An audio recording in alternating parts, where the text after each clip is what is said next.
देख रहे हैं न्यूज फाउंडेशन। बिहार में जाति आधारित गणना की रिपोर्ट जारी की गई और अब इस रिपोर्ट जारी के बाद एक बार फिर से राजनीति शुरू हो गई है।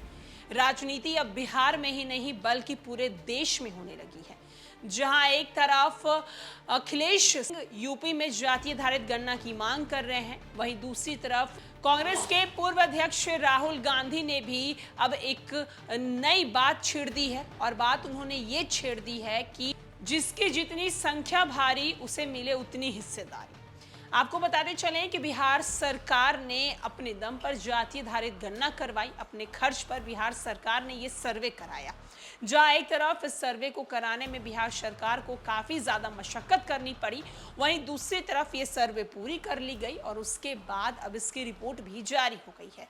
इस रिपोर्ट के आंकड़ों को लेकर लगातार बिहार सरकार विपक्ष के निशाने पर है, जहां एक तरफ विपक्ष के कई बड़े नेताओं का कहना है कि ये रिपोर्ट सरासर गलत है, इस रिपोर्ट के जो आंकड़े हैं वो सही नहीं है। वहीं दूसरी तरफ बिहार सरकार जाति आधारित गणना को लेकर काफी ज्यादा खुश है। बिहार सरकार का कहना है कि हमने वो कर दिखाया जो केंद्र सरकार ने नहीं किया है। वहीं अब आपको बताते चले कि जाति आधारित गणना के सर्वे होने के बाद बिहार में राजनीति तो शुरू हो गई है, वहीं केंद्र की सरकार भी कहीं ना कहीं इस राजनीति को देखकर थोड़ी घबरा सी गई है। लेकिन नीतीश कुमार को शिकस्त देने के लिए केंद्र सरकार ने अब एक नई चाल चलने की सोची है। क्या है वो नई चाल, किस तरीके से जाति आधारित गणना को मात देने के लिए केंद्र सरकार अब एक नई कदम उठाने वाली है, हम आपको इस वीडियो में वो बातें बताने वाले हैं। 2024 में लगातार तीसरी बार लोकसभा चुनाव जीतने की तैयारी में जुटी भाजपा विपक्षी गठबंधन के मंडल पार्ट 2 की राजनीति को मात देने के लिए नए सिरे से कमंडल पार्ट 2 की राजनीति करने में शुरू कर सकती है। जहां एक तरफ भाजपा विपक्षी दलों को हराने के लिए हिंदू वोटरों को एकजुट करने के मिशन में जुट गई है। भाजपा के दो शीर्ष नेता प्रधानमंत्री नरेंद्र मोदी और केंद्रीय गृह मंत्री अमित शाह ने इस रणनीति पर काम करना भी शुरू कर दिया है। आने वाले दिनों में भाजपा इसे लेकर कई अहम कदम भी उठा सकती है।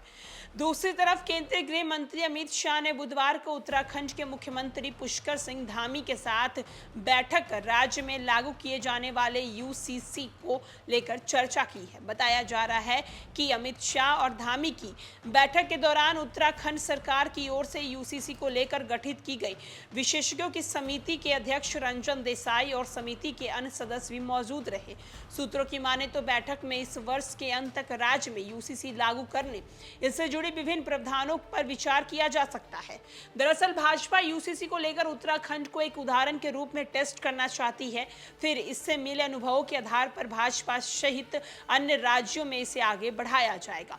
जहां एक तरफ भाजपा को यह लगता है कि विपक्षी दल अल्पसंख्यक समुदाय की बात कहते हुए यूसीसी का जितना विरोध करेगी, देश भर के हिंदू वोटर्स उनके साथ एकजुट हो जाएंगे। भाजपा के पास तीसरा बड़ा मुद्दा या यूं कहें कि उपलब्धि अयोध्या में बने भगवान श्री राम जी का भव्य मंदिर है। जहां एक तरफ बीजेपी 2024 लोकसभा चुनाव से पहले जनवरी में उस मंदिर का उद्घाटन कर सकती है और जहां एक तरफ बिहार में जाति को लेकर राजनीति शुरू हुई है, तो वहीं दूसरी तरफ बीजेपी यानी कि केंद्र की जो सरकार है वो यूसीसी और राम मंदिर को लेकर कहा जाए राजनीति शुरू कर सकती है। जहां एक तरफ विपक्ष अल्पसंख्यकों के वोट अपनी ओर खींचना चाहती है, तो वहीं दूसरी तरफ केंद्र की सरकार हिंदू वोटर्स को अपनी ओर रिझाने की कोशिश में लग सकती है। फिलहाल के लिए इस खबर में इतना ही। तमाम बड़ी खबरों के लिए देखते रहे न्यूज फाउंडेशन।